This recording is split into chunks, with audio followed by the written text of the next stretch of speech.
Hi ಜನರೇ, ನಾನು ಯಾಕೆ ಈ ವಿಡಿಯೋ ಮಾಡ್ತಾ ಇದ್ದೀನಿ ಅಂದ್ರೆ ನಮ್ದು ಮುತ್ತುದು ಬ್ರೇಕಪ್ ಆಯ್ತು. ಬ್ರೇಕಪ್ ಆಗೋ ರೀಸನ್ ಕೂಡ ನಾನು ಕ್ಲಾರಿಫಿಕೇಶನ್ ಕೊಡ್ತಾ ಇದ್ದೀನಿ. ಏನು ಗೊತ್ತಾ ಜನರೇ, ಎಷ್ಟು ಅಂತ ಸಹಿಸ್ಕೋಬೇಕು. ನಾನು ಅವ್ನಿಗೆ ಏನು ಇಲ್ದಿರೋ ಟೈಮಲ್ಲಿ ನಾನು ಅವನಿಗೆ ಕಷ್ಟಕ್ಕೂ ಆಗಿದ್ದೀನಿ, ಎಲ್ಲದಕ್ಕೂ ಆಗಿದ್ದೀನಿ, ಅವನ ಜೊತೆ ಎಲ್ಲದಕ್ಕೂ ನಿಂತಿದ್ದೀನಿ, ಎಲ್ಲ ಮಾಡಿದ್ದೀನಿ. ಅವನು ನನ್ನ ಎಲ್ಲ ಕಷ್ಟಕ್ಕೂ ನಿಂತಿದ್ದಾನಿಲ್ಲ ಅಂತೆಲ್ಲ. ಬಟ್ ನನಗೇನು ಮಾಡಿಲ್ಲ, ಅದು ನಾನು ಅವನಿಗೆಲ್ಲ ಮಾಡಿದ್ದೀನಿ.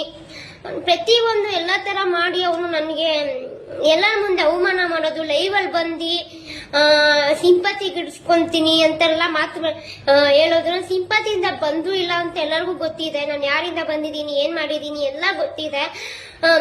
ನನ್ ಮೂರನೇ ವ್ಯಕ್ತಿ ಮಾತು ಕೇಳ್ಕೊಂಡು ದಿನ ಜಗಳ ಮಾಡೋದು, ದಿನ ನನಗೆ ಕಿರಿಕಿರಿ ಆಗೋದು, ನನ್ನ ಅರ್ಥನೇ ಮಾಡ್ಕೊಂಡಿಲ್ಲ ಮನುಷ್ಯ. ಇವಾಗ ತುಂಬಾ ಬದಲಾಗಿದ್ದಾನೆ. ಯಾರು ಏನ್ ಹೇಳಿ ಡೈವರ್ಟ್ ಮಾಡಿದಾರಂತ ಗೊತ್ತಿಲ್ಲ ಜನರೇ, ಯಾರು ಏನ್ ಹೇಳಿ ಡೈವರ್ಟ್ ಮಾಡಿದಾರಂತ ಗೊತ್ತಿಲ್ಲ.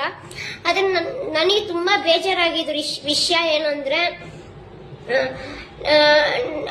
ನನ್ನ ಜೊತೆ ಬೆಳಿಗ್ಗೆಯಿಂದ ಮಾತಾಡ್ತಿರುವಾಗ ಮಧ್ಯದಲ್ಲಿ ನನ್ನ ಫ್ರೆಂಡ್ ಸುನೀಲ್ ಅಂತ ಇದ್ದಾನೆ, ನನ್ನ ಫ್ರೆಂಡ್.